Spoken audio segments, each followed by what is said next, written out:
Buenos días a todos, a todas. El día de hoy está con nosotros el maestro Marat Bolaños, secretario del Trabajo y Previsión Social. Siéntense, por favor. Está también Francisco Cervantes, presidente del Consejo Coordinador Empresarial. Está Luis Felipe Munguía Corella, presidente de la Comisión Nacional de Salarios Mínimos. Lorenzo Roel Hernández, vocero del sector empresarial en la Comisión Nacional de Salarios Mínimos. José Luis Carazo Preciado, vocero del sector obrero de la Comisión Nacional de los Salarios Mínimos. Y Reyes Soberanis Moreno, presidente del Congreso del Trabajo. Nos van a hablar del incremento del salario mínimo para el 2025, que hemos llegado a un acuerdo, un buen acuerdo. Posteriormente a esta presentación, queremos también informarles de un programa especial de la Guardia Nacional. Está aquí con nosotros el general Hernán Cortés, que han estado trabajando con el sector empresarial. Inclusive tuvimos una reunión hace semana y media para disminuir el robo en carreteras, particularmente de transporte de carga. Hay un video también relacionado con esto, que es muy importante, y ya hemos iniciado con la reducción también de robo en carretera. Y finalmente, Miguel Elorza Vázquez con Infodemia, con el detector de mentiras. Entonces, adelante, Marat, por favor.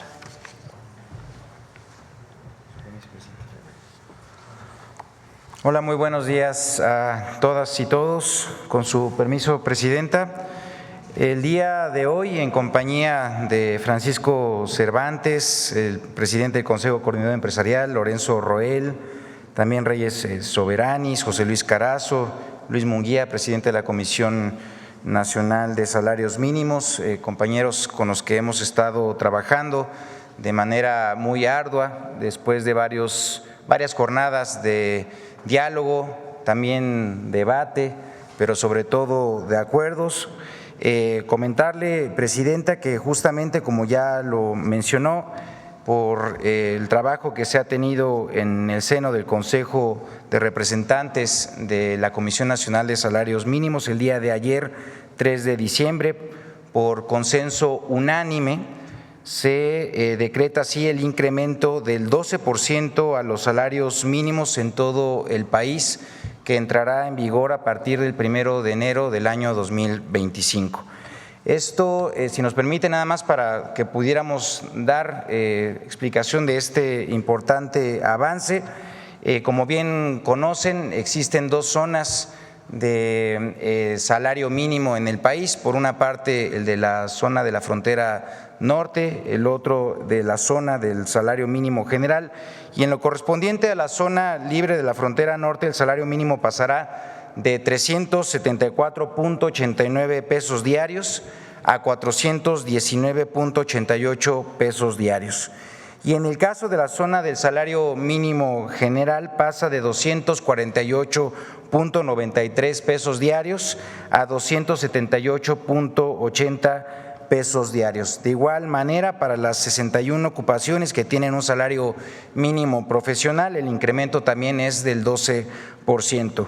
Con esto seguimos encaminados en la recuperación del salario mínimo, del poder adquisitivo de las y los mexicanos, cumpliendo además, Presidenta, con el compromiso número 56 de los 100 compromisos para el segundo piso de la transformación que fueron presentados en el Zócalo por usted, con lo cual se busca que se logre un salario mínimo que cumpla con las 2.5 canastas básicas.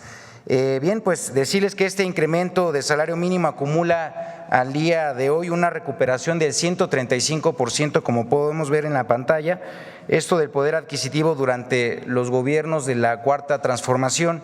Con esto estamos confirmando nuevamente la vocación que se tiene con el segundo piso de la transformación en materia laboral, avanzando con la recuperación del salario mínimo. Aquí, como podemos ver, pues bueno, hay un periodo justamente de descenso, de estancamiento, y posteriormente ya, como verán en las barras color rojo, pues es justamente de esa recuperación de la cual se está formando parte con este aumento salarial del 12%.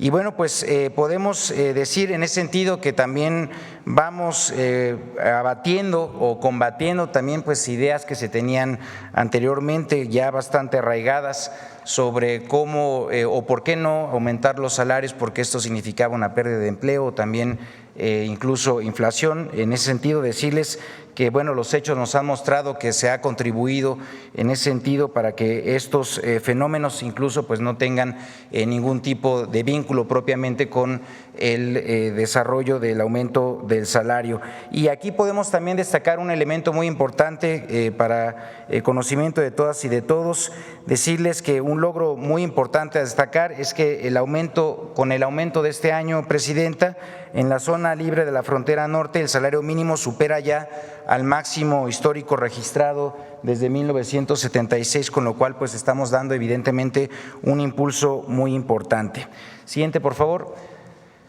También decirles esto cómo se vería en digamos comparación con el año 2024 en los tres productos de la canasta básica más consumidos. En lo correspondiente al frijol, en 2024 se podían consumir con este salario 4.9 kilos de frijol. Con el incremento del 2025 se podrán comprar 5.3 kilogramos.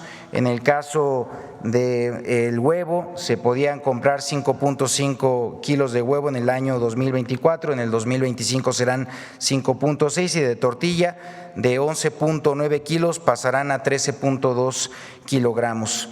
En cuanto a la línea de la pobreza por ingresos urbana, con el salario mínimo de 2024 se pueden comprar hasta 1.65 veces la canasta básica, los productos que están incluidos en ella. Tras el incremento que vamos a tener, ahora se podrán consumir en el año 2025 1.85 veces. Esto, pues bueno, como saben, es parte de los incrementos que tienen como objetivo, como ya lo mencioné anteriormente, que logremos el que para el año 2030 sean 2.5 canastas básicas, lo que una persona trabajadora pueda cubrir así sus necesidades básicas, las de un dependiente económico, incluyendo incluso el costo de la renta de vivienda.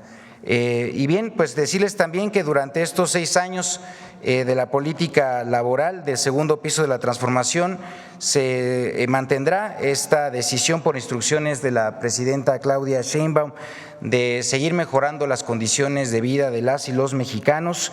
Esto además a través de un diálogo muy nutrido, muy fuerte que hemos tenido y muy rico con todos los actores que forman parte de esta decisión que se toma en el seno de la Comisión Nacional de Salarios Mínimos. Por eso, nuevamente, aprovechar este espacio para reconocer a todas y todos, a los representantes de las y los trabajadores, de igual manera de las y los empleadores, porque a través de su voluntad, del diálogo, es que hemos logrado nuevamente cumplir con este objetivo. Y bien, pues comentarles que este incremento tendrá un impacto muy importante, serán 8.5 millones de personas trabajadoras que tendrán beneficios de manera directa por este aumento del salario. Además, los incrementos a partir del 2019 han tenido un importante impacto en el aumento del salario promedio de las personas que están registradas en el IMSS. Ha crecido ya en 23.3% en términos reales, es decir, pues evidentemente muy por encima de la inflación. Esto, pues bueno, evidentemente lo que queremos es que se siga manteniendo como una manera no solamente de promover el aumento de los salarios mínimos, sino también un impacto que tiene de manera correlativa en el salario promedio. Y también podemos destacar que en un estudio realizado por el equipo técnico de la CONASAMI se encontró que de los 5.1 millones de personas que salieron de la pobreza entre el año 2018 y 2022, 4.1 millones de personas se deben justamente exclusivamente a la política salarial. Con toda certeza, esta cifra va a aumentar no solamente por la contribución que se está haciendo con el aumento salarial del 12% para el año 2025, sino además porque el próximo año vamos a tener la publicación de la Encuesta Nacional de Ingreso y Gasto de los Hogares, en donde seguramente pues vamos a poder constatar los avances que se tuvieron en también los 2 años anteriores. Siguiente, por favor. Y bien, pues bueno, también destacar que las personas que menos ganan han sido las más beneficiadas, de tal manera que en la zona libre de la frontera norte, el 10% con menos salarios ha tenido un incremento promedio de 180.2% y en la zona del salario mínimo general del 97.7%. Además, esto ha sido una gran política para reducir la desigualdad salarial entre mujeres y hombres, y es así que la brecha salarial de género se ha reducido 29% a nivel nacional con los incrementos que ya he descrito, además de que en el caso de los municipios esta reducción ha sido del 66.2%. Hablamos de los municipios más pobres del país. Siguiente, por favor. Y bueno, decir que en esta gráfica podemos ver el salario promedio del IMSS. Esto pues evidentemente da cuenta del incremento del cual hemos ya hablado de manera muy importante, pasando de 580 a 580 pesos diarios, es decir, como ya mencioné, 23.3% en términos reales. En el caso de la frontera norte, el incremento ha sido del 40.1% en términos reales, es decir, a 654 pesos diarios. Y en la zona general, a 572 pesos, un incremento del 21.5%. En el caso de toda la economía, con datos del INEGI, el ingreso laboral promedio se ha incrementado 18.6%. Estas gráficas justamente confirman que la nueva política salarial ha beneficiado a todas y todos los trabajadores en el país. La política laboral de la Cuarta Transformación tiene como objetivo dignificar las condiciones de trabajo para todas y para todos y hacer más atractivo además el empleo formal, en particular en el largo plazo. Algunos de los ejemplos que pudiéramos destacar al respecto, pues bueno, podrían ser justamente los de el aumento del salario mínimo, que ha tenido justamente pues un impacto importante en varios sectores. Podríamos también destacar en cómo esto ha impactado además vinculado a la reforma laboral que fue también instrumentada en el año 2019, cómo también ha tenido un efecto en esto para la eliminación de la subcontratación y cómo la eliminación de la subcontratación también ha tenido un efecto importante en el aumento de los ingresos para todos y para todos. Y también podemos destacar el propio programa Jóvenes Construyendo el Futuro, que ha contribuido no solamente a la incorporación de los jóvenes a la formalidad, sino también con ello a la mejora de las condiciones para el primer empleo de muchas y muchos de ellos. Finalmente, reiterar la importancia lograda de este acuerdo mediante el cual, siguiendo sus instrucciones, Presidenta, se anuncia este aumento del 12% de los salarios mínimos para todo el país. Fue de manera unánime y con ello queda demostrado que la base del bienestar de un pueblo es la visión de una prosperidad compartida donde haya un México justo para todas y para todos. Muchas gracias, Presidenta. Es cuanto.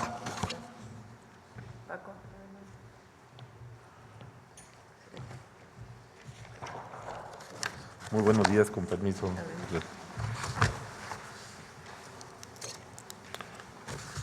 Muy buenos días a todos ustedes. Doctora Claudia Sheinbaum Pardo, Presidenta de México, saludamos con cordialidad, igual que a los integrantes del gobierno, empresarios y líderes sindicales que nos acompañan. Reciban un cordial saludo muy especial del presidente de CONCAMIN, de CONCANACO, del Consejo Mexicano de Negocios, de Coparmex, del Consejo Nacional Agropecuario, de la Asociación de Bancos de México, del AMIS, de CAINTRA Nuevo León, de ANTAD, de COMSE, de AMIB, CONCANACO y de AMAFORE. México ha iniciado estas semanas una nueva era de desarrollo que se hará de caracterizar por impulsar la prosperidad compartida, haciendo un esfuerzo por disminuir la pobreza laboral y mejorar el salario y mejorar las condiciones laborales para que los trabajadores puedan adquirir la canasta básica, hoy celebramos el mínimo histórico en la tasa de desempleo de 2.48. Esto es para demostrar la sensibilidad que tiene hoy el sector empresarial. Compartir la prosperidad implica distribuir la riqueza nacional a través de acciones concretas y efectivas para mejorar el nivel de vida de los mexicanos, y que dicha acción prioritaria y contundente es el aumento de los salarios y en particular la del salario mínimo. Con dicha sensibilidad, los empresarios de México acompañamos este aumento que hoy se anuncia del 12% al salario mínimo para el 2025, con el consenso armonioso de trabajadores y gobiernos. Y en lo personal reconozco y agradezco la voluntad de los diversos sectores del empresariado mexicano por estar acompañando esta medida que demuestra que el sector privado vivimos también nuevos tiempos de visión con dimensión social. Es así como el sector empresarial se suma de manera solidaria y con convicción a esta estrategia con profundo sentido humano. La buena relación de los dos sectores, el empresarial y el de los trabajadores, se traduce en paz laboral.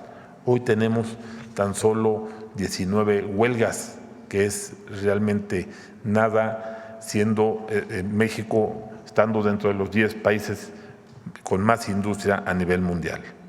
El sector empresarial reconocemos el esfuerzo continuo de los trabajadores para coadyuvar a sostener con entrega y calidad el rumbo productivo del país. Muchas gracias, señora presidenta, por invitarnos a sumarnos a este esfuerzo, y muchas gracias a los empresarios de México por su voluntad y solidaridad para emprender con sentido social y de bienestar, y muchas gracias a los trabajadores que dedican siempre sus esfuerzos para dar dinamismo a la vida productiva de México. Y para finalizar, quisiera reconocer al secretario del Trabajo, a Marat Bolaños, y a Luis Munguía de CONASAMI por su disposición para mantener los mejores equilibrios entre los tres sectores. Lo reconocemos y agradecemos. Muchas gracias, señor presidente.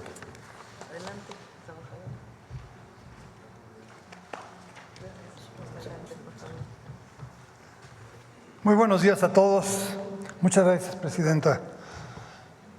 El sector obrero me ha encargado reconocer, en primer lugar, la primera fase de la transformación.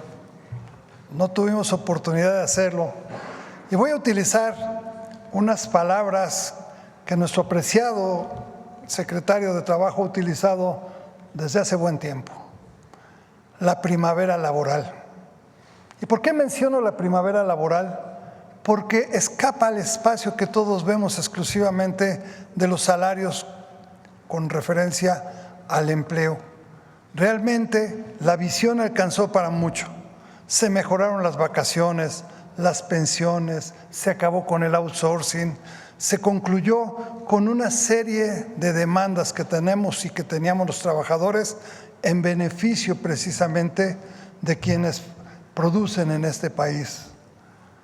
Y hoy tenemos que reconocer que a 2 meses de haber asumido la administración de este país, sin duda alguna las muestras son de que este panorama laboral extiende sus alas para seguir abrazando a los trabajadores y recuperar todo aquello que perdimos durante mucho tiempo. Voy a contextualizar un poco lo del salario. Nosotros estamos tratando de recuperar el salario que teníamos en 1976, es decir, su poder de compra, hace casi 50 años. Esa es nuestra lucha. Y este salario corresponde aproximadamente a 350 pesos. Hoy, a pesar de todos los esfuerzos que vinieron de la primera etapa de esta transformación, quedamos todavía a 35, 36 puntos de lograr alcanzar esa meta. Sabemos que la vamos a lograr, tenemos confianza sin duda alguna, pero todavía nos falta un poco para recuperar este salario. Sin embargo, el camino nos genera una gran confianza para seguir avanzando. Conocemos los 100 compromisos de gobierno y sabemos que los va a cumplir.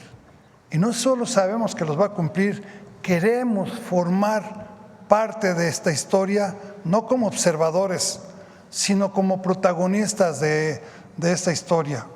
Queremos sumarnos al segundo piso de la transformación para con nuestra aportación generar un vínculo que sin duda alguna beneficiará a toda la economía del país. Quiero tocar un tema que ha sido punto de esta semana de la revisión de los salarios mínimos de muchos que escriben en los periódicos o que son entrevistados por los periódicos, donde hablan de que si México no es productivo, los salarios se vuelven caóticos porque generan inflación. Y yo pregunto, México, que está entre los 4 primeros lugares en fabricación de automóviles, en pantallas LED, en computación, en aviones, esto por el área de la industrialización. Pero los trabajadores de la UNAM, que durante más de 100 años han generado con su trabajo una casa que nos ha otorgado grandes orgullos a todos los mexicanos, con tantas y tantas personalidades ilustres que han surgido de ahí. Nada menos, y como muestra un botón, nuestra presidenta surgió de la universidad y es la presidenta, primer mujer y la más votada de este país históricamente.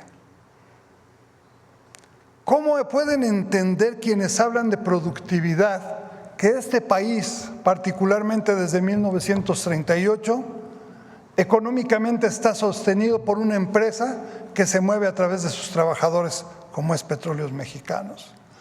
¿Cómo entender la falta de productividad cuando ante cualquier desastre de la naturaleza, la Comisión Federal de Electricidad en 2 o 3 días ya tiene resuelto lo que en muchos lugares no han resuelto?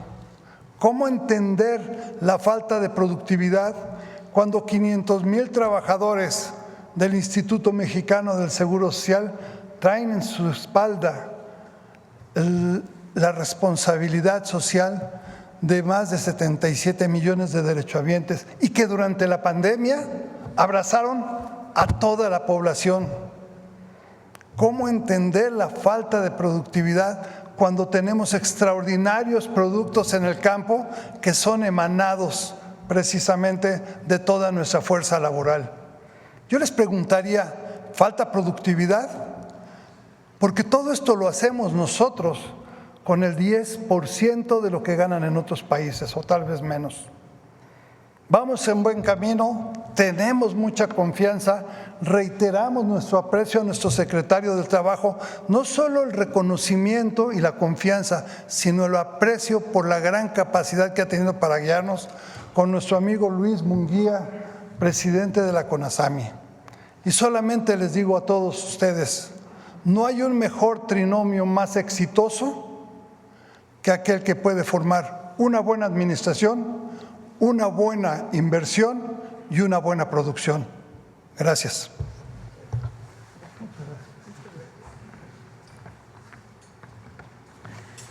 Muchas gracias. Pues es 12% de incremento al salario mínimo. Le pedí ahora a Paulina que nos hiciera los cálculos. Eso significa que el próximo año el salario mínimo mensual, multiplicándolo por 30 días promedio,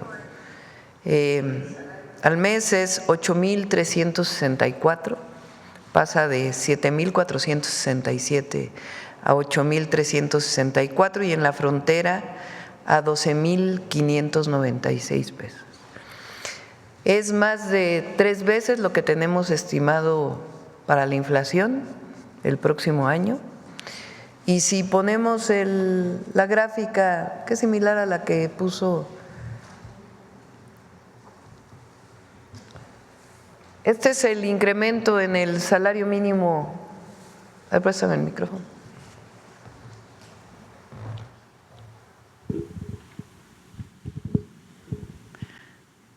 Como saben, durante todo el periodo neoliberal, lo que presumían de México en el extranjero era la mano de obra barata. Eso habla de la deshumanización de esos gobiernos. No se puede salir a presumir salarios de hambre.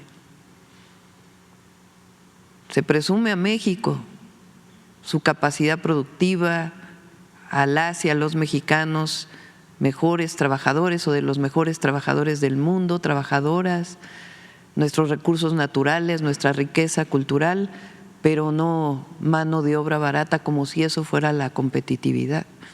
Y con base en eso hubo un empobrecimiento de las y los trabajadores en México. De 1992 al 2018 prácticamente se mantuvo constante el salario mínimo en términos reales.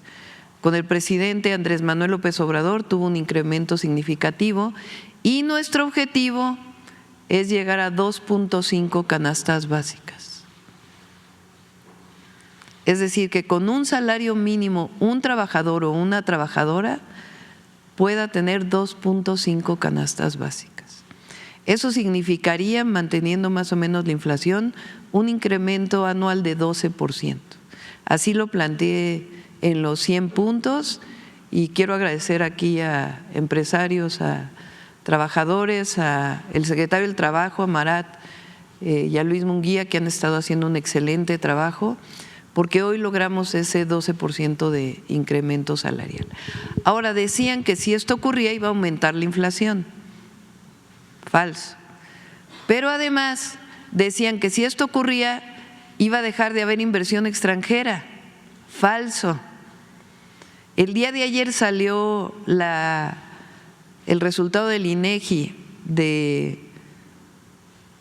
estamos en serie desestacionalizada y bueno, así le llaman. En pocas palabras, el nivel de desempleo está en su nivel más bajo en el país. Es decir, el humanismo mexicano funciona, da resultados, disminuye pobreza, desigualdades, mejora la calidad de vida, el bienestar de las y los mexicanos. Y por eso es el rumbo que continúa en el país. Entonces son muy buenas noticias para el pueblo de México y con nuestra máxima siempre que es por el bien de todos, primero los pobres. Bueno, antes de lo siguiente vamos a pasar al video de este acuerdo o de este trabajo que se ha venido haciendo por parte de la Guardia Nacional para proteger las carreteras de México.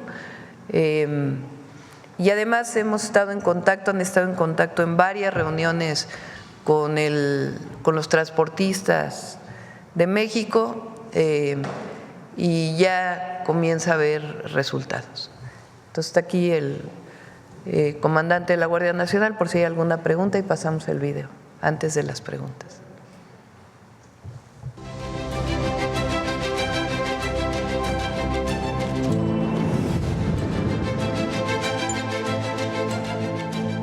Como parte de la materialización del segundo eje de la Estrategia Nacional de Seguridad referente a consolidar a la Guardia Nacional y para seguir fortaleciendo la protección en las vías de comunicación federales de nuestro país, este cuerpo de seguridad lleva a cabo esfuerzos innovadores mediante el uso de diversas tecnologías. El objetivo es claro: mantener la libertad de tránsito que todos los mexicanos queremos en nuestras carreteras.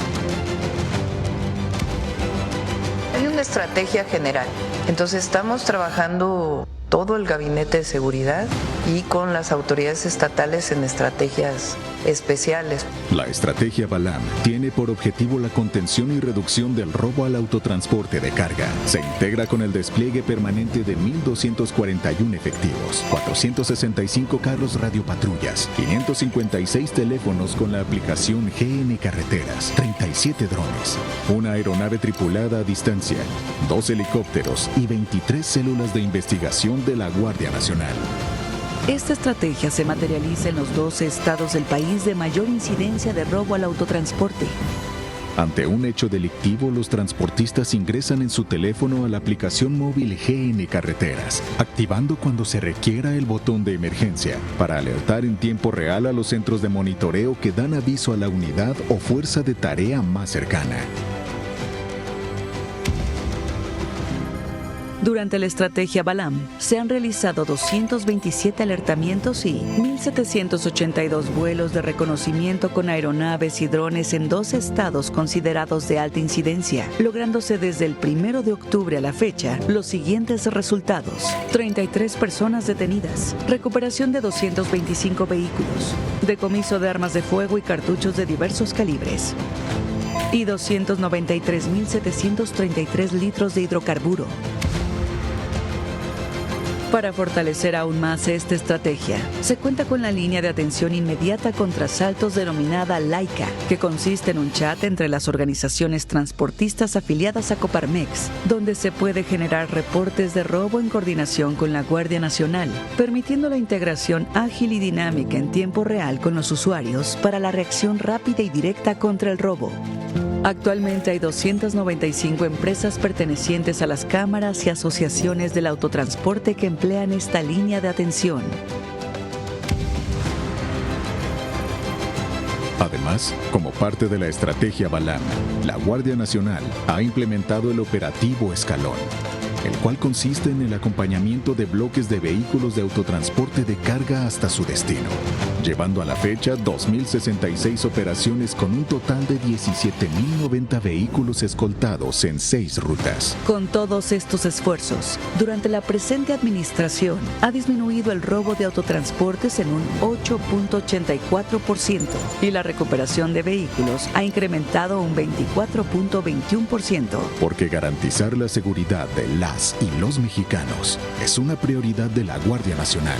Juntos, continuaremos construyendo un México de justicia y paz. Secretaría de la Defensa Nacional. Muy bien, con relación al tema, a ver acá. Buenos días, Presidenta. Gustavo García, de Comunicante MX y Alerta Multimedia. Preguntarle al representante del Consejo Coordinador Empresarial, siempre que ocurren estos incrementos al salario mínimo, evidentemente se ha sacado de la pobreza a millones de mexicanos. Sin embargo, también la clase media, principalmente profesionistas, que también son millones de profesionistas, se ha detectado que para ellos este poder adquisitivo, más que aumentar, incluso disminuye por estas diferenciales de que hoy en día el salario mínimo ya está alcanzando a estos sueldos de profesionistas. Específicamente en el sector empresarial, si hay también interés de los empresarios en también unirse a esta acción, para que estos salarios de profesionistas también puedan tener un beneficio y sobre todo un impacto positivo en su poder económico. ¿Quieres comentar algo y tú, Mara? Sí, comentarles, los beneficios del aumento salarial en el caso de los salarios mínimos tiene un efecto que no solamente es para los salarios más bajos, ahí es donde tiene mayor proporción de beneficios, pero también tiene digamos, una capacidad de empuje del resto de los salarios que están en las partes, digamos, más altas de la pirámide respecto a los salarios bajos, ¿no? Entonces, decirles en ese sentido, como también lo comentamos, es que ha habido un impulso muy relevante desde el propio aumento del salario mínimo para el resto de los salarios así hacia adelante. Entonces, lo que hemos visto en los últimos años es que es una política que, como también hemos mencionado en otras ocasiones, riega el sistema económico desde abajo y eso también permita que pues desde el impulso desde abajo se pueda construir una economía más sólida en los próximos niveles de ingresos salariales. Entonces, digamos en ese sentido, en suma, que el aumento del salario mínimo también tiene un impulso sobre el resto de los salarios en todo el país y eso también pues lo puede constatar seguramente tanto las y los trabajadores como el propio sector empresarial. Muchas gracias, secretario. Como segunda pregunta, Presidenta, aprovechando que está el general y presentaron este reporte de seguridad en carreteras, le quiero preguntar, no sé si el general o usted nos puedan comentar, las acciones específicas que se están tomando en Tres Marías. Tres Marías ya se ha vuelto un grave problema de seguridad conforme avanza la tarde-noche.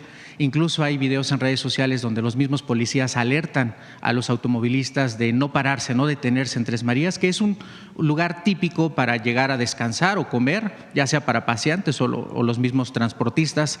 La semana pasada la popular chef Saji Telles fue secuestrada mientras hacía una entrevista en vivo a esa altura de Tres Marías. Preguntarle qué acciones están tomando, se van a tomar para devolverle la confianza a los paseantes que vamos a Acapulco, que queremos visitar recorrer esa zona. Gracias, Presidenta. Muy buenos días tengan todas y todos ustedes. Sí, precisamente de conformidad con las instrucciones que nos ha girado la Presidenta de la República y en atención a los incidentes que se han presentado, en el tramo que menciona, precisamente se ha fortalecido la seguridad por parte de la Guardia Nacional de dos formas. Hay una área de la Guardia Nacional que se dedica exclusivamente al patrullaje sobre las vías de comunicación, que son el personal de carreteras. Estamos apoyando al personal de carreteras con puntos fijos, que van a contribuir de alguna manera a un rápido despliegue y la atención inmediata de cualquier incidente. Es decir, contamos en este momento con puntos o unidades móviles que realizan el patrullaje sobre el área y aparte estamos adicionando puntos fijos que se van a incorporar precisamente al apoyo de cualquier incidente. Es en términos generales lo que está haciendo, independientemente del apoyo con el que tradicionalmente se cuenta de nuestros helicópteros que están en base, listos para desplegar en cuanto se tenga conocimiento de un incidente, y los drones con que también contamos. Gracias, general. Y, Presidenta, como última pregunta, esto tiene que ver con el tema, pero es un tema mediático que está ocurriendo en redes sociales y en donde se le ha etiquetado en miles de publicaciones, tanto en la red social X como en TikTok, y tiene que ver con un caso que está ocurriendo entre cuestionamientos de un popular youtuber llamado Mr. Doctor contra la grafóloga Marifer Centeno.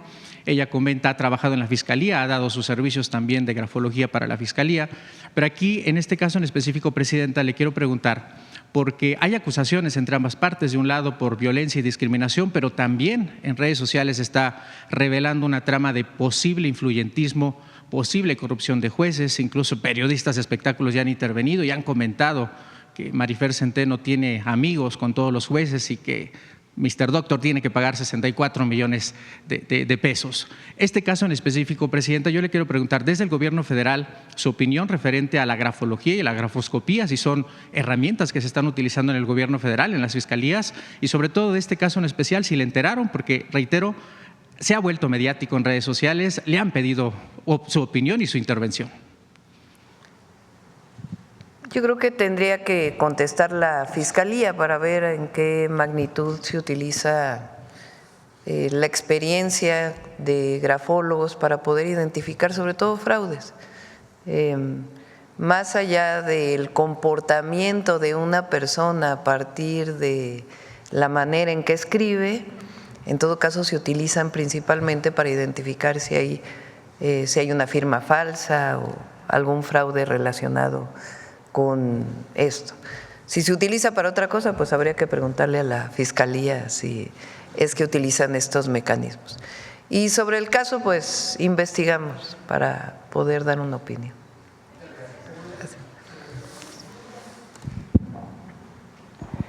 Gracias, Presidenta. Gustavo Morales, de BCT News en Baja California. El día de ayer hubo un decomiso importante en el estado de Sinaloa, más de 1 tonelada de fentanilo, con un valor aproximado de $400 millones o más. Y mi pregunta es, estas acciones que está realizando el Gabinete de Seguridad en combate al crimen organizado, ¿pudieran tener algún efecto rebote en ciudades hermanas, hablando dentro de la célula del crimen, como lo puede ser Mexicali o Tijuana? ¿Qué acciones se están llevando a cabo para que no salga o no se prolongue más lo que pasa en Sinaloa en estas ciudades? Y su opinión también al respecto de este decomiso que se hizo el día de ayer. Sí. El día de ayer el secretario de Seguridad y Protección Ciudadana se trasladó a Sinaloa. Va a estar allá unos días con un equipo especial de la Secretaría de la Defensa Nacional y la Secretaría de Marina, apoyando también a las fuerzas locales, para coordinar de mejor manera la estrategia en Sinaloa. Esta es una investigación que venía desde hace tiempo y ayer pues da estos resultados. Es la incautación más grande que se haya hecho de pastillas de fentanilo. Piensen que el consumo de una persona adicta de fentanilo a lo largo de un año es como un sobrecito de azúcar. O sea, de ese tamaño es las dosis que se utilizan. Entonces, pensar en una tonelada de fentanilo, pues estamos hablando de más de 20 millones de dosis y cerca de 8,000 millones de pesos que representó este operativo, esta incautación. Y se está trabajando ahí para coordinar todas las acciones de seguridad con la Fiscalía General de la República, con la Fiscalía Estatal. Les comenté hace tiempo que además de la estrategia nacional tenemos estrategias para las entidades de la República donde mayor número de homicidios hay.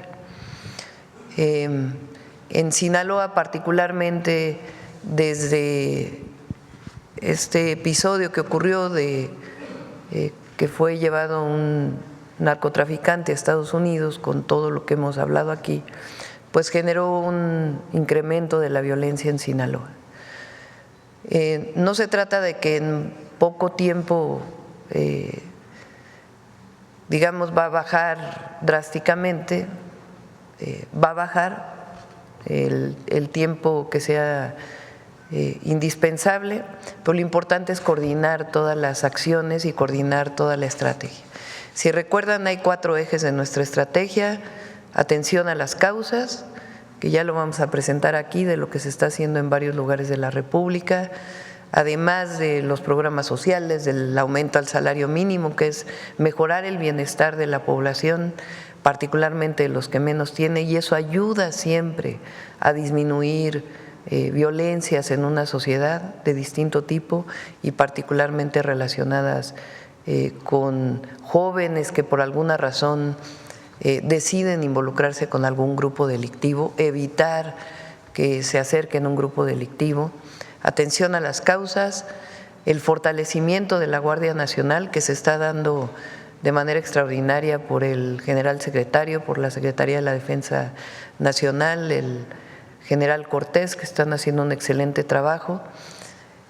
Inteligencia e investigación, que es el fortalecimiento de las labores de inteligencia e investigación de todas las áreas. Ahí ya es el cambio constitucional para darle esas facultades a la Secretaría de Seguridad, ya serán decretadas hoy o mañana, ya pasaron por todos los estados de la República. Y además la creación del Sistema Nacional de Inteligencia e Investigación para la Seguridad Pública, que vamos a enviar la ley ya muy pronto, y la coordinación entre Fiscalía General de la República y el Gabinete de Seguridad, la coordinación con los estados. Esos son los 4 ejes de la estrategia. Entonces, en Sinaloa en particular, tomamos la decisión de que el secretario se fuera un tiempo para allá para garantizar esta coordinación con fuerzas de Sedena y de Marina. Y, por ejemplo, Baja California pues tiene su estrategia especial y tienen que participar de una u otra manera también las entidades de la República. La próxima semana vamos a tener reunión del Sistema Nacional de Seguridad, del secretariado, donde participan los 31 gobernadores y la jefa de gobierno, y ahí vamos también a fortalecer esta estrategia que estamos llevando a cabo. Pero fue una muy buena acción la que se hizo ayer, hay 2 detenciones y van a continuar la atención a las causas y la cero impunidad. Particularmente en Tijuana, Presidenta, hemos visto que su gobierno ha enfocado ciertas cosas. Se va a hacer la Universidad Rosario Castellanos. Ayer la secretaria de Mujeres, Citlali Hernández, inició un censo en la colonia Valle Verde con atención a las causas, acompañada del alcalde de Tijuana y del delegado federal de Bienestar. Esto ha generado, y la coordinación, una disminución en los homicidios. Por eso mi pregunta era eso. Y ahora en política migratoria, con las amenazas que ha dado el presidente Donald Trump, el presidente electo Donald Trump, de las deportaciones masivas, se está generando una política de contención. ¿Y qué haría el municipio, el Estado y la Federación particularmente? Estamos trabajando en dos áreas, en tres, digamos. Una,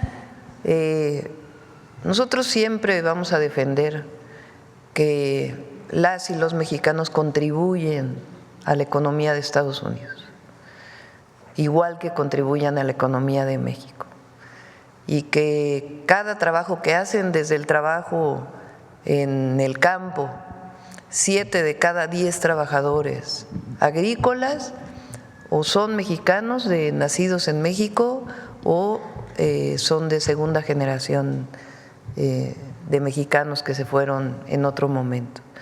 Es decir, no comería Estados Unidos si no fuera por las y los trabajadores del campo mexicanos.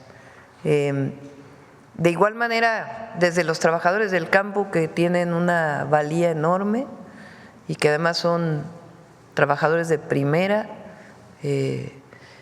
hasta los estudiantes de posgrado que se quedaron a vivir allá, que desarrollan patentes en los Estados Unidos. Eso siempre lo vamos a defender, siempre lo vamos a mantener y siempre vamos a insistir que la mejor manera de atender la migración es atendiendo las causas.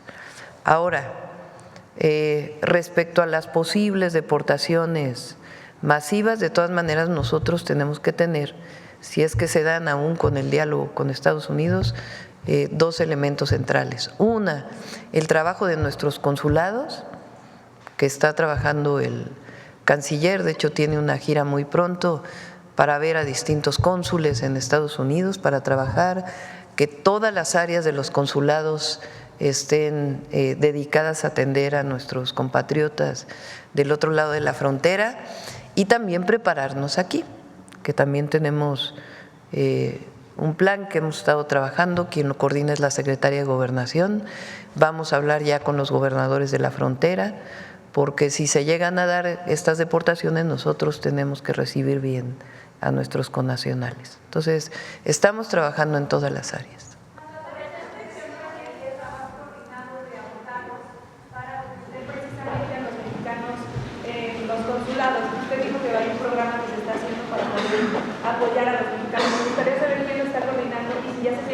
El canciller, el secretario de Relaciones Exteriores.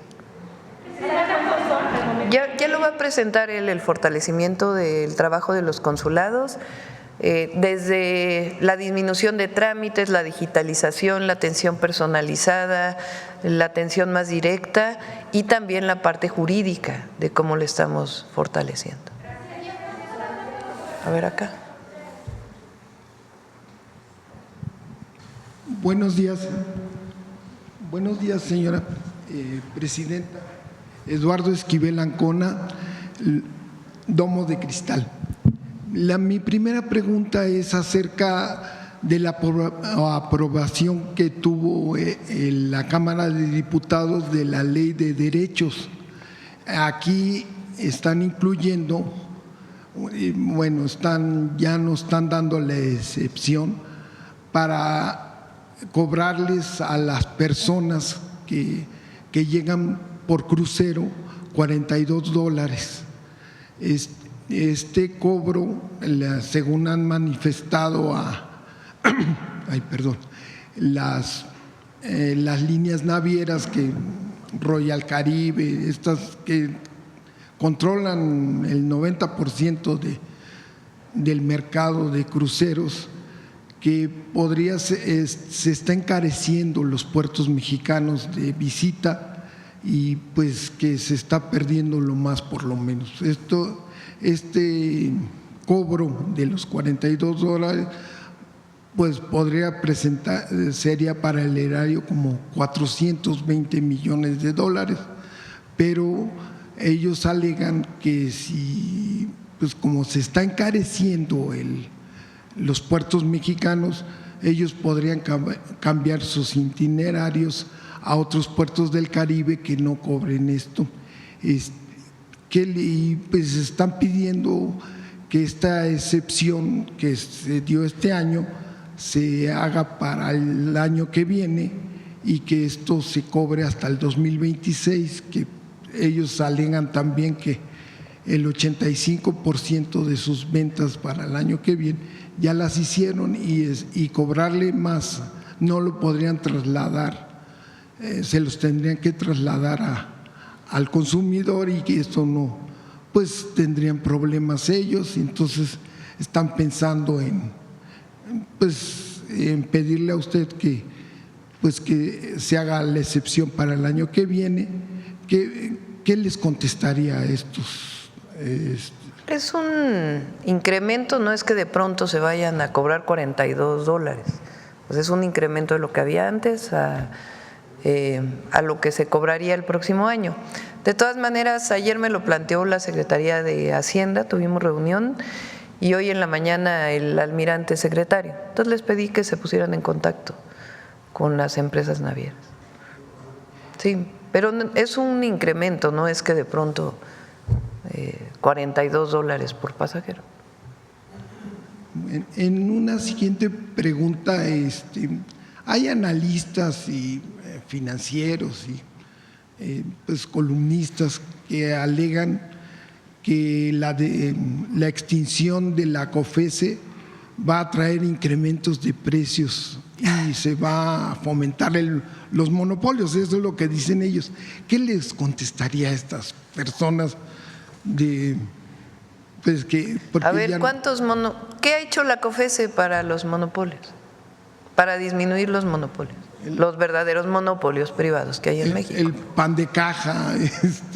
Pues digo, nada más hagan un estudio. Cemento. Ustedes que son grandes investigadores periodísticos, hagan un análisis del papel de la COFECE para disminuir la presencia monopólica.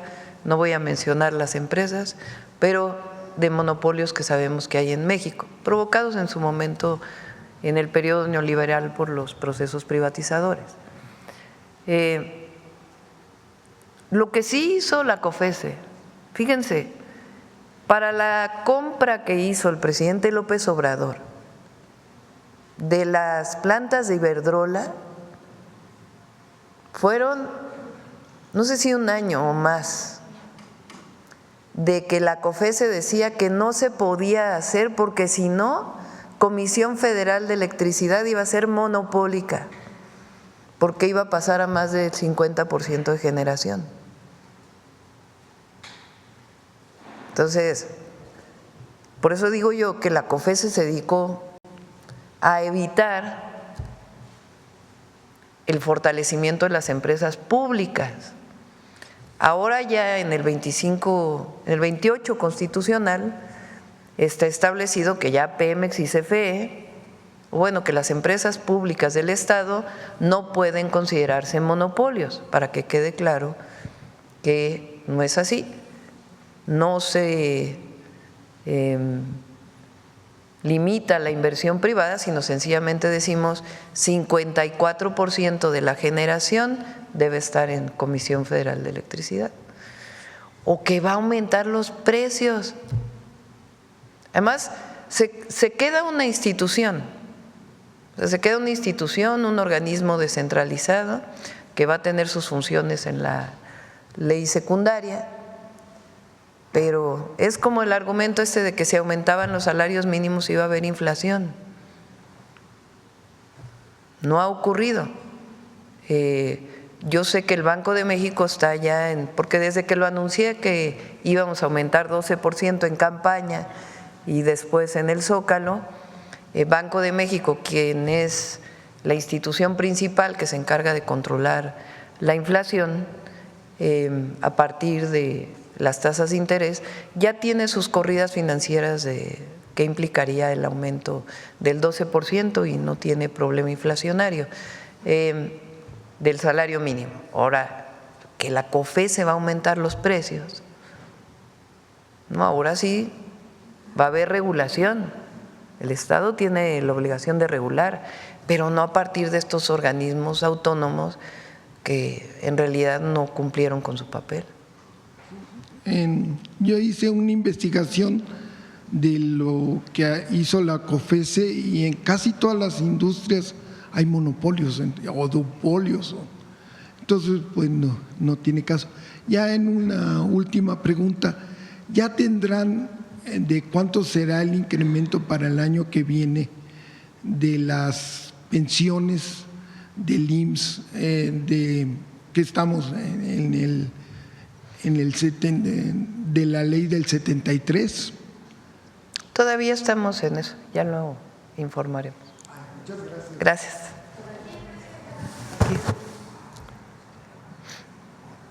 Gracias, presidenta. Celsin Juárez, de noticiasdefrente.com. Como ya lo mencionó, en el mes de octubre la población desocupada en México fue de 1.5 millones de personas, de acuerdo al INEGI, lo que muestra una reducción anual de 142,000 ciudadanos que salieron del desempleo. De hecho, respecto a la tasa de ocupación, se nos ubica entre los primeros lugares a nivel mundial, por encima de Japón, China, incluso Estados Unidos.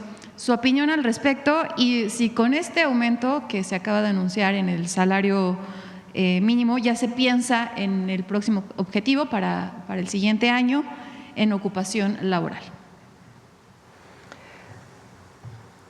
Nosotros planteamos en el presupuesto, en el paquete que se envió al Congreso, que va a haber un crecimiento del 2.3%. Ahora que me he reunido con las calificadoras, nos preguntan que en qué basamos eso. Dije, pues es que nosotros no solo dejamos a que el mercado haga su función, nosotros somos parte del impulso al desarrollo económico. Durante todo el periodo neoliberal también se abandonó la idea de que el Estado debía participar en la economía y debía impulsar la economía. Tanto que se llegó a decir que no debería de haber política industrial, que es como el absurdo más grande. Nosotros lo que planteamos, y además lo estamos haciendo con el sector empresarial, con los trabajadores, tenemos un plan para el país que le llamamos el Plan México, que incluye un aumento en la industrialización de México para producir en México lo que hoy estamos importando.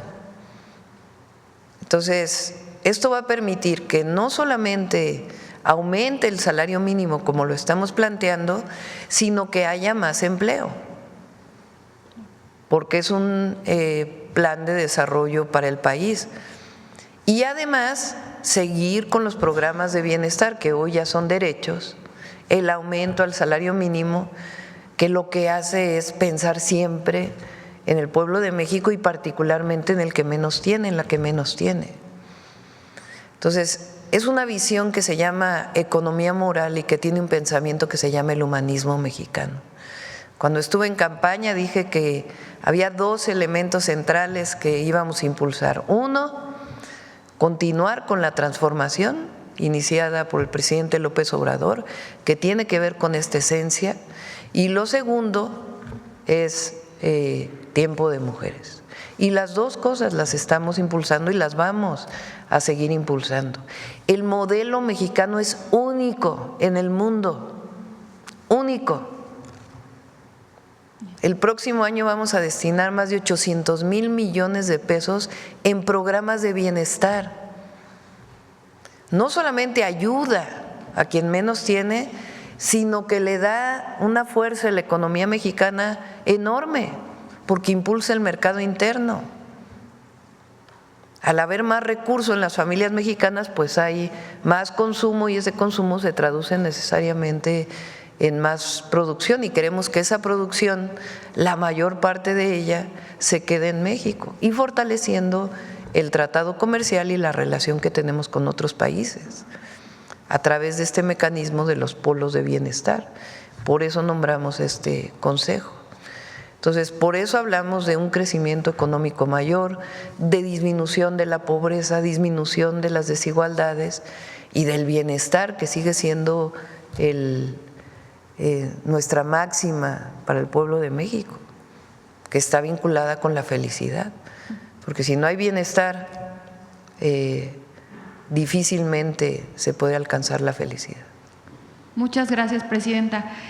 También preguntarle, de su opinión, en recientes días el expresidente Felipe Calderón tuvo una participación en Madrid y en un foro organizado por la Fundación EOS, una plataforma de ultraderecha, y en este foro criticó su gobierno, el del expresidente López Obrador, al igual que esta dirigente Isabel Díaz Ayuso, de la Comunidad de Madrid, y la acusó, cito, de estar instalada en la sombra del resentimiento, de manipulaciones y polémicas inventadas, esto por exigir pues una respuesta a la petición de perdón por parte del rey de España por los abusos y atropellos cometidos durante la conquista y el periodo colonial. Salió nuevamente este tema. ¿Ustedes creen que Calderón pida algún día perdón por la guerra contra el narco? Claro que no. O ¿cómo se llama? El que está allá preso en Estados Unidos. Genaro García. O García Luna. ¿Ustedes creen que él pida perdón al pueblo de México algún día? Es que hay mucha soberbia. Y nosotros estamos pidiendo, y lo vamos a insistir, el próximo año son 700 años de la fundación de Tenochtitlan, ¿sí, no? 1325. Y lo vamos a conmemorar. El perdón engrandece a los pueblos y a los gobiernos y fortalece las relaciones. Han pedido perdón. Ahora recientemente otra vez Biden hizo un perdón, el presidente Biden. Engrandece, reconoce que hubo atrocidades, reconoce que hubo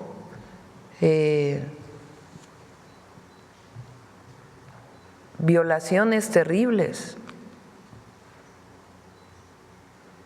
a los pueblos originarios. Eso no empobrece a un pueblo o estar instalado en el pasado, no. Reconocer te permite ver al futuro. Si uno no reconoce las atrocidades del pasado que cometieron otros, ¿cómo se perdona? ¿Cómo se construye una nueva historia? Entonces, no estoy de acuerdo con Calderón, afortunadamente. Y él debería pensar en pedir perdón por las atrocidades de la guerra contra el narco. A lo mejor y él resuelve muchos problemas hasta de él mismo. Gracias, presidenta. Y vamos a seguir insistiendo en el perdón a España. Y también que quede claro, porque es importante, eso no quiere decir que estén rotas las relaciones diplomáticas o que no, México y España, pueblos y naciones, tienen una gran relación. Pero nosotros vamos a seguir insistiendo en ello, porque además, en su momento, lo escribí hace poco porque todavía no cierro la posibilidad de escribir el libro sobre la transición histórica. Ahí en mis ratitos libres sigo escribiendo, que hicimos juntos el presidente López Obrador y su servidora, por todo el país. Y ahí estaba escribiendo una conversación que tuve con él en algún momento de esa gira, donde él me dijo que le comenté que no iba a invitar al rey de España a la toma de protesta y él me dijo, no necesitas hacerlo, puedes decir, pues eso fue un asunto de López Obrador y ahora entramos a una buena nueva relación. Y yo entonces le dije, es que lo que hizo, primero, el no haber contestado la carta. Primero, estoy de acuerdo con que se pida la disculpa. Segundo, el no haber contestado aquella carta que le envió de manera bilateral, que después difundió él, que era una carta muy bien escrita, y además abriendo esta posibilidad de que se hiciera de manera conjunta. No se contesta, y no solo no se contesta, sino que se filtra una parte de la carta y después el entonces canciller de España habla de una manera muy ofensiva sobre la carta y después se desata una campaña contra el presidente López Obrador en España. Entonces, no es una ofensa solo al que entonces era presidente, que ya por solo hecho de ser presidente requería la atención de una respuesta bilateral, sino era una ofensa al pueblo de México. Entonces, por eso tomamos esa decisión.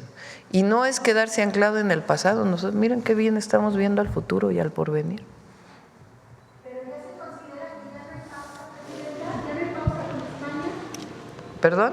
¿Ya no hay pausa entonces con España? El presidente López Obrador había dicho que esta podría terminar. Había pausa, quería decir, con el embajador. Y además la relación sigue y continúa, y eso siempre ha sido con el presidente López Obrador y ahora. Pero eso, la solicitud de la disculpa, los 6 años que yo esté en el gobierno, la vamos a mantener. Bueno, sí, a los 3 años nos ratifica el pueblo de México. Presidenta, buenos días. Tania Damián de Ángulo 7 de Puebla.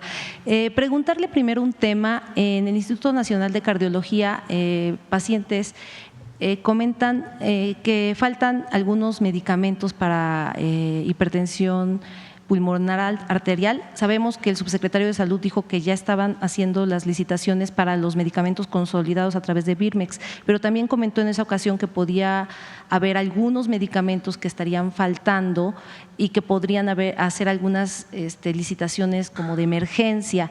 Pues se tratan de medicamentos pues caros, macitentan, riociguat, bosentan, y que como es una enfermedad muy cara, o sea rara, y cuestan de 60 a 90 mil pesos, pues hay pacientes preocupados, están hablando pues en este Instituto Nacional de Cardiología, y bueno, quería comentarle este tema en primer lugar. Se está haciendo una compra extraordinaria, lo planteó aquí Eduardo Clark. Se está haciendo una compra extraordinaria para algunos medicamentos especiales, no sé si sean exactamente estos, pero que faltaban, y después la compra consolidada para el 25 y 26, primero con genéricos y luego con medicamentos que que digamos son de menor número de piezas y que son de marcas especiales, que digamos solamente lo fabrica un laboratorio. Entonces se están haciendo todas las licitaciones y esperamos, lo pregunté el lunes en la reunión que tuvimos de salud, esperan que alrededor del 15 de este mes ya estén llegando estos medicamentos. Gracias. Por otro lado, preguntarle, pues en Puebla termina la gestión el gobernador Sergio Salomón e inicia la administración, o bueno, a partir del 14 de diciembre, Alejandro Armenta.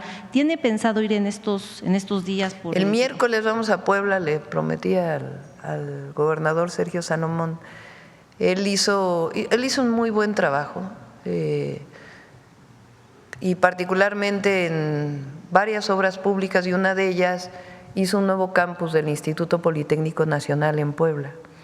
Entonces, el miércoles vamos de ida y vuelta a acompañarlo en la inauguración del Poli, y ahí pues aprovecho para platicar con él. Él ya está Recuerden que él viene al Instituto Nacional de Migración, se integrará probablemente a principios del próximo año y ha estado viniendo a algunas reuniones que hemos tenido y al mismo tiempo hablar pues con Alejandro Armenta, que sé que también va a hacer un muy buen trabajo al frente de Puebla. Sí, precisamente ayer tuvo la reunión. ¿Cuál sería el principal reto ahora que va a estar Sergio Salomón al frente del Instituto Nacional de Migración? Vamos a consolidar el instituto, ya lo vamos a presentar en su momento, no quisiera adelantarme. Como saben, pues es un tema fundamental y también para nosotros por razones humanitarias y al mismo tiempo por la relación con Estados Unidos, donde se ha puesto este tema como un tema importante. Nuestra visión es que no tuviera que migrar nadie por necesidad. En México se ha disminuido la migración de mexicanos y mexicanas, ahora tenemos más migrantes que vienen de otros países y que usan nuestro país para transitar. Entonces el trabajo es muy importante, pero al mismo tiempo el Instituto Nacional de Migración realiza distintas tareas que todas están hoy concentradas en una sola, digamos, dirección. Entonces estamos viendo cómo fortalecemos las distintas tareas del instituto. Y finalmente, aprovechando que está el general Hernán Cortés, sobre la autopista Amozoc-Perote, preguntarle, general, ¿cómo están teniendo la estrategia para detectar a estas bandas? Entiendo que apenas detuvieron a una, sobre todo porque esta autopista pues había sido de las principales de robo de autotransporte y pues la estrategia que van a seguir para la detección de estas bandas y tanto ubicarlas como ya su detención. Sí, nosotros identificamos en 2 estados cerca de 30 tramos que son en los que con mayor frecuencia se presenta el robo de transporte. La ruta que va de Veracruz a Puebla y de Puebla hacia acá México es una de las que presentan pues mayor incidencia. En esos tramos precisamente se está implementando una estrategia que consta de diferentes fases, de diferentes procesos. Uno de ellos es asegurar lo que es un despliegue rápido, efectivo, para responder a un incidente. Nosotros consideramos 2 cuestiones fundamentales. Uno, el evitar precisamente que se lleve a cabo el robo de algún transporte de carga, y 2, la recuperación rápida en dado caso que se presente este incidente. El despliegue rápido pues va a garantizar ante un incidente que nosotros acudamos en forma oportuna y tengamos la posibilidad de recuperar el vehículo antes de que se hayan robado la carga. También está considerado lo que es el uso de las tecnologías, que es precisamente como se presentó en el video, la aplicación GNE Carreteras, que es un desarrollo de la Guardia Nacional y que se invita a las asociaciones de transporte a que se sumen a esa aplicación precisamente para nosotros llevar el seguimiento, la geolocalización y el acudir más rápidamente ante un incidente. Esta aplicación tiene un botón de alarma, un botón de pánico que nos permite que el personal de carreteras precisamente acuda de manera oportuna. También otra fase, otra cuestión que se suma a la estrategia es el apoyo aéreo. Contamos con aeronaves, como también se presentó en el video, aeronaves y drones que van a desplegar también de manera rápida ante el conocimiento de un incidente y que tiene como finalidad precisamente el recuperar, el evitar que la carga sea robado o el vehículo. Otra cuestión es precisamente fortalecer la cuestión de la investigación y la inteligencia. Ahorita estamos desplegando 23 células en los 12 estados para desarrollar trabajos de inteligencia que nos lleven a la obtención de información y por consiguiente a identificar quiénes son las organizaciones y los principales gentes que se dedican a esta actividad no ilícita. Otra cuestión que también se suma a la estrategia es la comunicación efectiva. tratamos de desarrollar o de aplicar la comunicación rápida entre todas las unidades y tanto con el sector empresarial a través de la línea laica, y para nosotros tener una rápida reacción precisamente para contribuir a evitar o a disminuir la incidencia de robos en estos tramos. Es fundamentalmente las partes de que consta la estrategia, y hasta ahorita ustedes vieron en el video que gracias a ello pues nos está dando resultados positivos. Invitamos a todas las organizaciones a que sigan sumando y así pues vamos a tener mejores resultados. Gracias. A ver, aquí atrás. Buenos días, Presidenta. Muchas Buenos gracias. Meme Yamel, de The Mexico News. Presidenta, desde el 2020 hemos estado documentando una serie de abusos e irregularidades que están ocurriendo, particularmente en el estado de Yucatán. Tienen que ver con la Procuraduría de Defensa del Menor y la Familia. Me tardaría mucho en enlistarle cada uno de los casos, tienen sus particularidades, pero lo que comparten estos casos es que la Procuraduría separa a las familias, sobre todo si son de escasos recursos, y empieza un proceso de adopción ilegal que en la Ley General de Niñas, Niños y Adolescentes es considerado el delito de trata. Eso ha ido evolucionando, insisto, cada caso tiene su particularidad, pero en este momento tenemos el caso de Sharon Sima. Ella es una madre soltera de 29 años a la que el 1 de junio le quitaron a sus 2 hijas como un acto de represalia porque no quiso ceder ante un policía de Canacín que quiso abusar de ella, ¿no? Que le dijo que quisiera tener relaciones sexuales con ella, ella se niega y ha vivido estos 6 meses amenazas, acoso, hostigamiento, la han golpeado, los policías de Canacín han entrado a su casa, le han robado y las autoridades en el municipio de Canacín ni siquiera le permitieron denunciar. Ya apenas está presentando todas estas denuncias ya en la Fiscalía porque en la Procuraduría de Canacín no se lo permitieron y al contrario le dijeron que ya no hiciera escándalo porque si no iba a seguir sufriendo las represalias. Este caso, ella ya está en una calidad de víctima, es reconocida como calidad de víctima y el gobernador dispuso ciertas condiciones para que la pudieran trasladar a un refugio junto con sus 2 hijas, pero la procuradora, María Jesús Ocaña Dorantes, no quiere regresarle a las niñas. Ella en estos 6 meses no ha visto a sus hijas, solo vio a la mayor el pasado 27 cuando ya se las iban a regresar y por alguna razón que hasta este momento desconocemos, no le han regresado a sus hijas.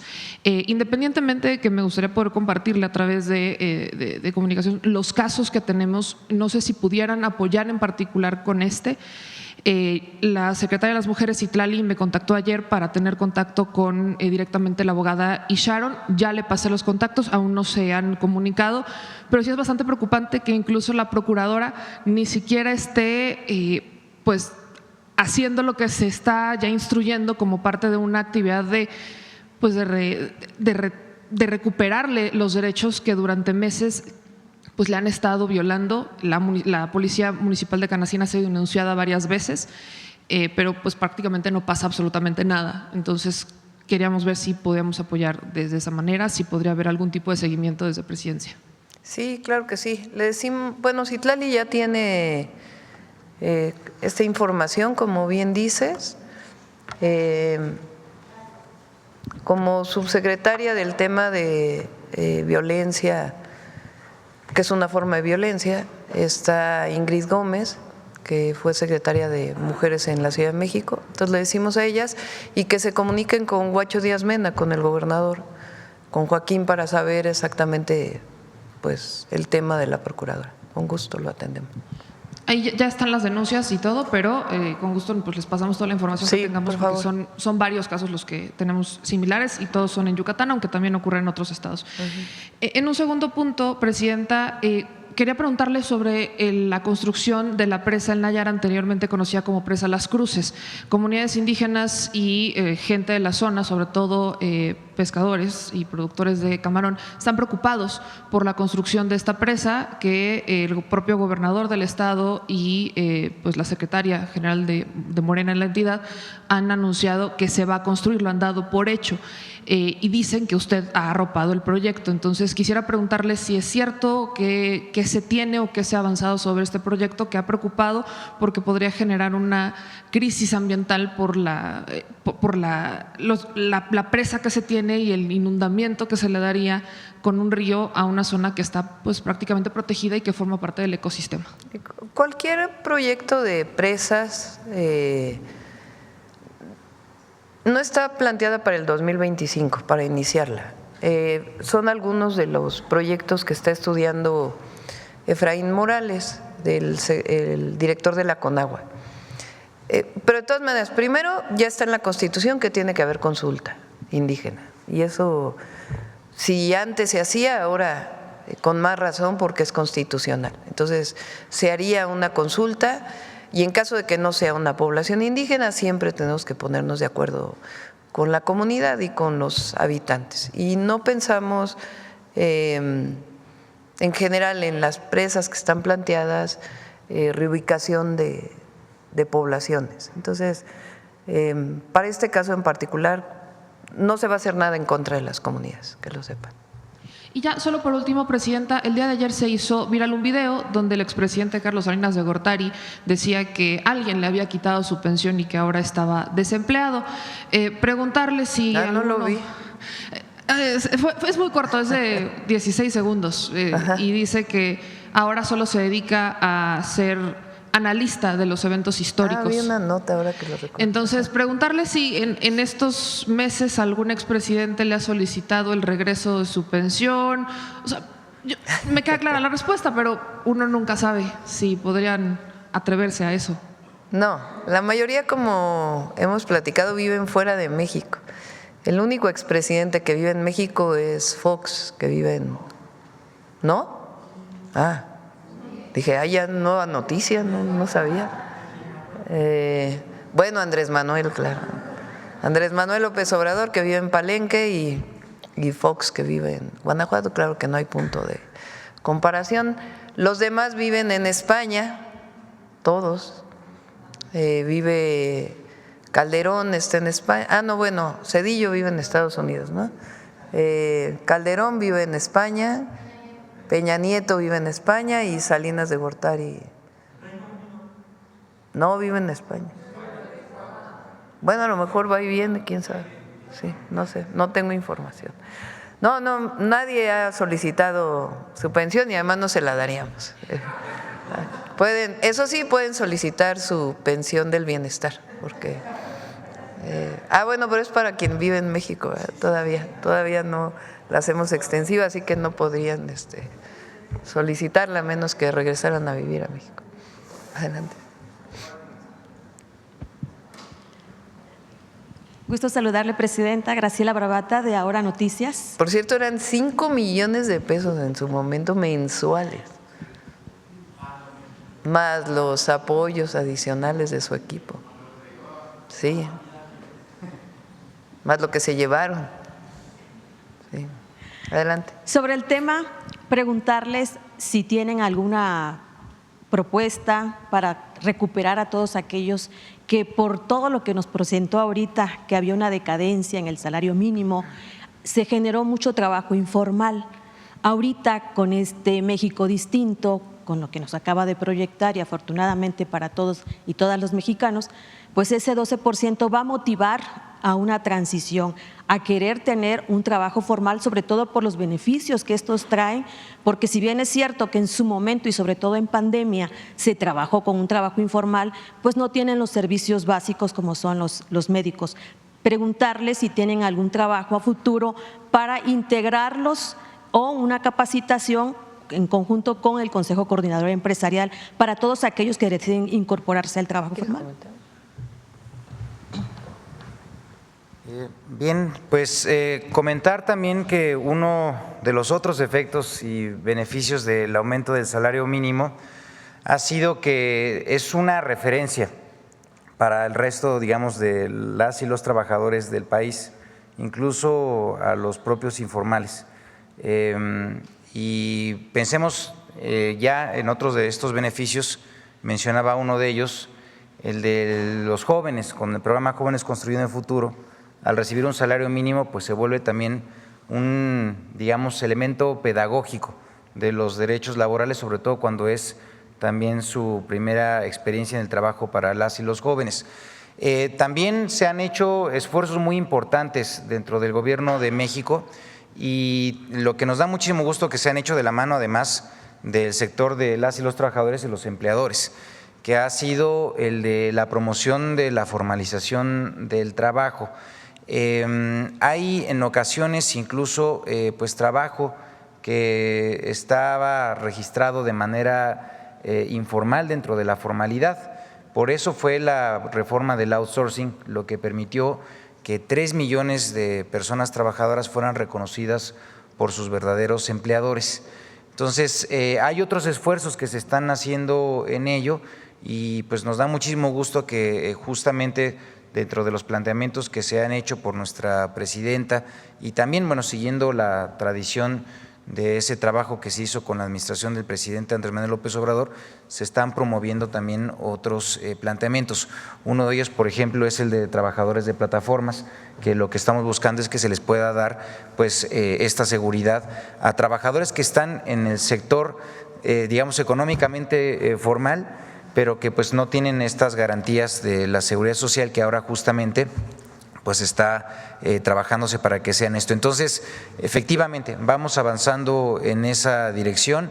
Se tienen otros planteamientos también derivados de los 100 puntos del segundo piso de la transformación que la presidenta presentó, por ejemplo, también el de promover esto también para trabajadores del campo. En fin, creo que es una estrategia integral y pues vamos a ir avanzando de la mano de todas y de todos. Hablo de tanto de los trabajadores, de las trabajadoras, como también de las y los empleadores. Entonces, pues que sepan que es una agenda que se va desenvolviendo paso a paso y que eso nos da también la oportunidad de que en la discusión en el país pues nos dé también estos resultados de manera muy sólida. Derivado de ello, se manejan que hay muchas mujeres que han hecho sus proyectos que sean muy fructíferos.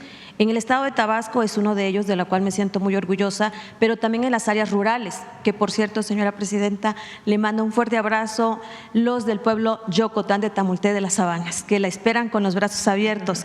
Y sí preguntar si también, porque por lo regular los programas o apoyos o capacitaciones para este tipo de integraciones solamente se queda en la zona urbana, pero sí pedirle considerar que pueda proyectarse también para que baje a este tipo de regiones, ¿sí? Ahora sí que más que pregunta es una petición. Y por otro lado, presidenta, si me permite, en el 25 de noviembre firmaron el acuerdo con los gobernadores y todos los empresarios con el tema del agua. Y también presentó lo que fue el Plan Nacional de Hídrico. Derivado de ello, le pregunto si estamos viviendo un México distinto, muy abierto. La pregunta sería, para la nueva Ley de Aguas Nacionales, la cual está pendiente desde 2014 prácticamente, si este año o el que viene, usted dijo en su propuesta de campaña que la Ley de Aguas Nacionales sería en este sexenio. Entonces, considerando todo ello, ¿estamos preparados para que la ciudadanía participe en ello también como un parlamento abierto? Sí, son dos leyes en el caso del agua. La que está pendiente es la ley general.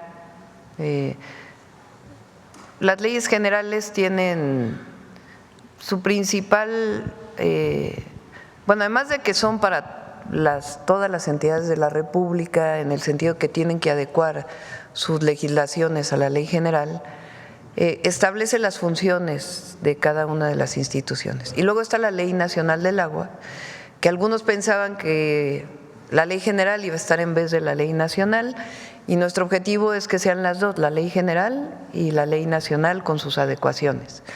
Lo principal que queremos que quede en la ley nacional y en la ley general es este proceso privatizador y de mercancía que se le dio al agua en la época justo de Salinas de Gortari. Se pasó de la Secretaría de Recursos Hidráulicos a la Conagua. Inclusive, vean nada más el nombre de las direcciones de la Conagua, son gerencias. Entonces era una idea más bien de entrar a un proceso privatizador.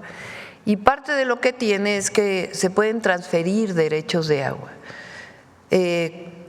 Si a eso le sumamos que no había mucho orden en el registro, pues entonces se venden o se transfieren derechos, como lo decíamos, de agua que se utiliza para riego agrícola a desarrollos inmobiliarios.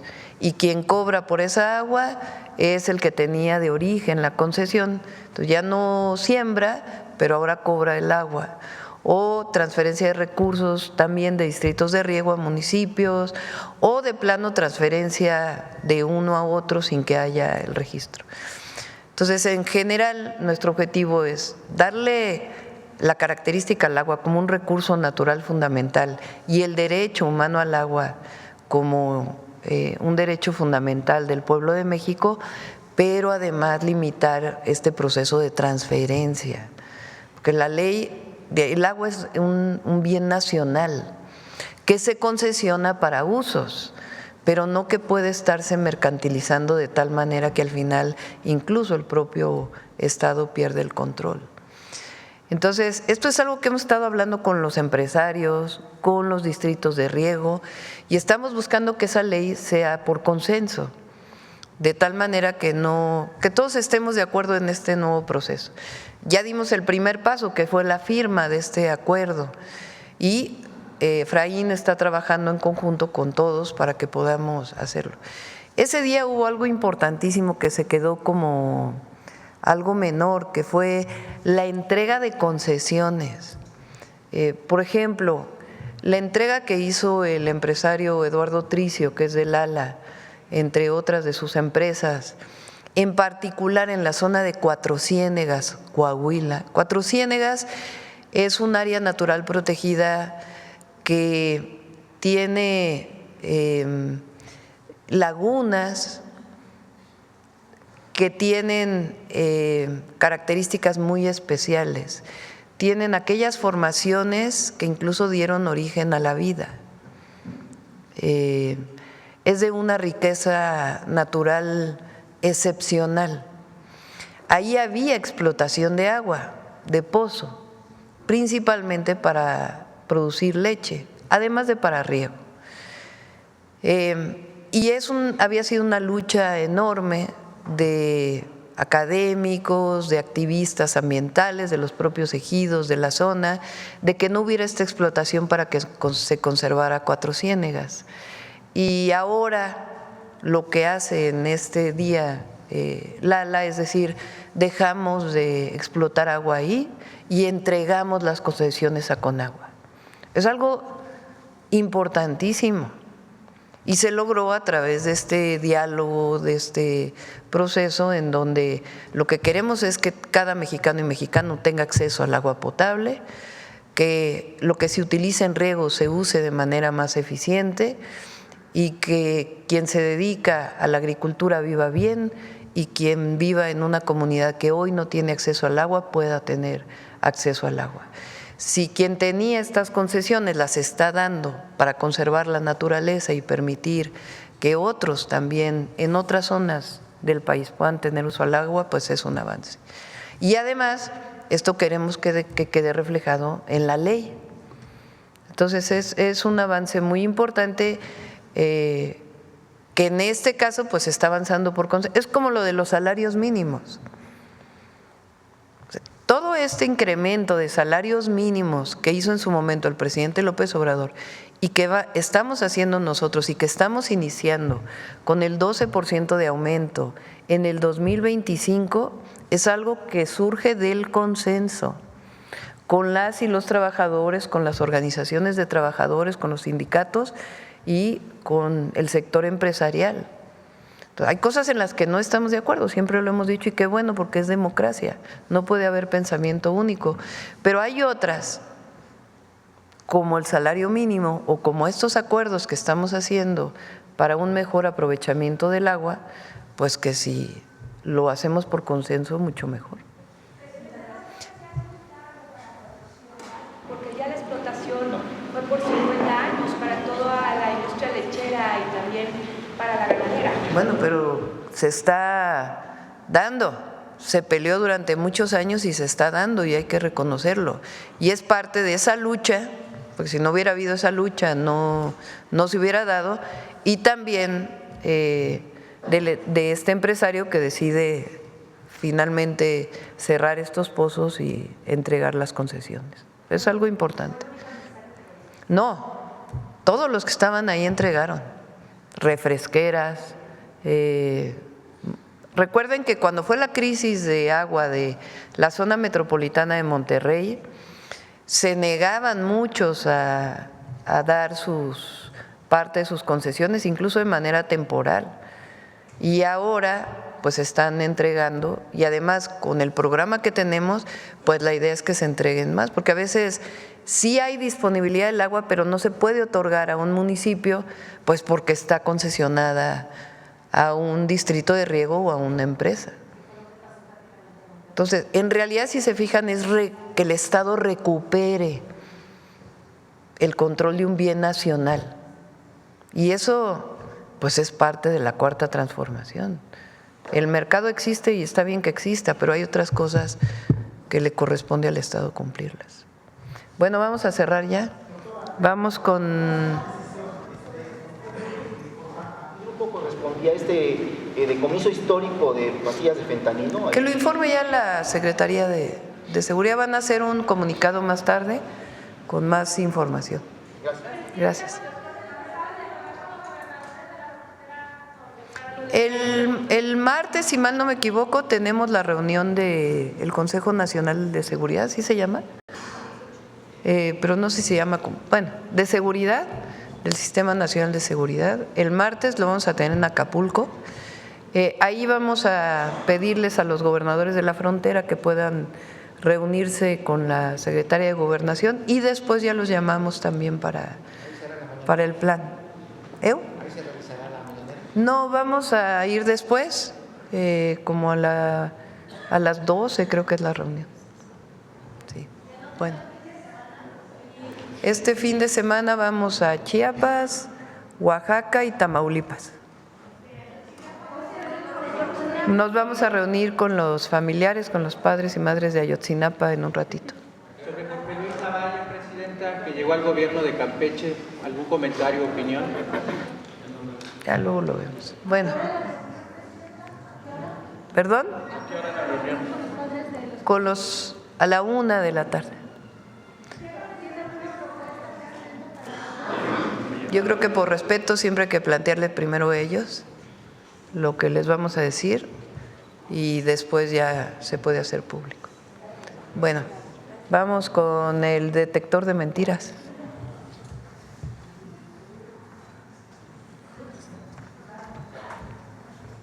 Con su permiso, presidenta. Buenos días a todas y todos. La desinformación y las noticias falsas, impulsadas por diversos intereses, encuentran un terreno fértil en las redes sociales donde los algoritmos potencian la propagación de mentira y los discursos de odio. Antes se creía que el anonimato que posibilitan las redes sociales fomentaban la difusión de mentiras. Sin embargo, hoy vemos que diversas agencias de noticias, medios de información, periodistas y usuarios identificados publican mentiras en línea.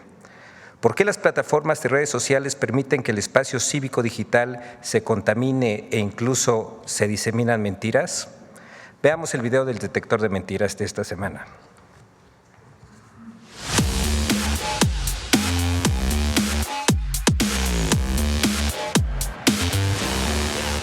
Cuarteles militares construidos de la noche a la mañana, falsos aumentos de impuestos y constantes ataques de noticias falsas contra los programas sociales son algunos de los esfuerzos desinformadores que el detector de mentiras localizó esta semana. 1. La presidenta Claudia Sheinbaum disolvió 2 caravanas migrantes tras acuerdo con Trump. En otra acción para complacer a Donald Trump, el Instituto Nacional de Migración de México disolvió una caravana de más de 1,000 migrantes. ¡Mentira! Las caravanas migrantes se atendieron antes de la llamada entre la presidenta Claudia Sheinbaum y el presidente electo de los Estados Unidos, Donald Trump. El Instituto Nacional de Migración explicó que las personas migrantes aceptaron abandonar su tránsito por caravanas y ser trasladadas por autoridades migratorias a distintos puntos donde se les ofrece servicio médico y se revisa su condición migratoria. 2. La presidenta Claudia Sheinbaum subirá los impuestos. ¡Mentira! el gobierno de México proyecta una reducción de 5.296 billones de pesos de impuestos durante 2025, sin crear nuevos impuestos o aumentar los ya existentes. 3. Explotó un coche bomba y se incendió un autobús en Culiacán, Sinaloa. ¡Mentira! Omar García Harfuch, secretario de Seguridad y Protección Ciudadana, explicó que el incidente ocurrido en la madrugada del 3 de diciembre no fue ocasionado por un coche bomba y no provocó muertos, mientras que el video que circula en redes sociales y acumula más de 200,000 reproducciones, donde se observa a un autobús incendiándose, fue grabado en la ciudad brasileña de Sao Paulo el 25 de noviembre de 2024. 4. La Sedena construyó un cuartel especial para la seguridad del expresidente López Obrador. ¡Mentira! Las instalaciones del campo militar ubicado en Palenque, Chiapas, se terminaron de construir en junio de 2001. Fueron ocupadas por la guarnición militar de Palenque hasta marzo de 2014 y actualmente son ocupadas por la 4ª Compañía de Infantería No Encuadrada. La Sedena tampoco implementó un operativo de seguridad especial para el expresidente López Obrador. 5. México rompió relaciones con el gobierno de Canadá. ¡Mentira! El gobierno de México mantiene relaciones político-económicas y de amistad con el gobierno de Canadá. También es mentira que la presidenta Claudia Sheinbaum retiró todos los permisos a empresas canadienses para extraer minerales en el país. Durante la cumbre del G20 realizada en Brasil, la presidenta Claudia Sheinbaum sostuvo una reunión con el primer ministro de Canadá, Justin Trudeau, en la que ambos mandatarios coincidieron con el buen resultado del TEMEC y destacaron la buena relación que hay entre los pueblos de ambas naciones y sus gobiernos. 6. La presidenta Claudia Sheinbaum invita a registrarse para ganar 51,500 pesos sin salir de casa. ¡Mentira! El anuncio que circula en redes sociales que utiliza una fotografía de la presidenta Claudia Sheinbaum dirige a un registro fraudulento que busca robar datos personales de sus víctimas utilizando la fachada de una plataforma de inversión.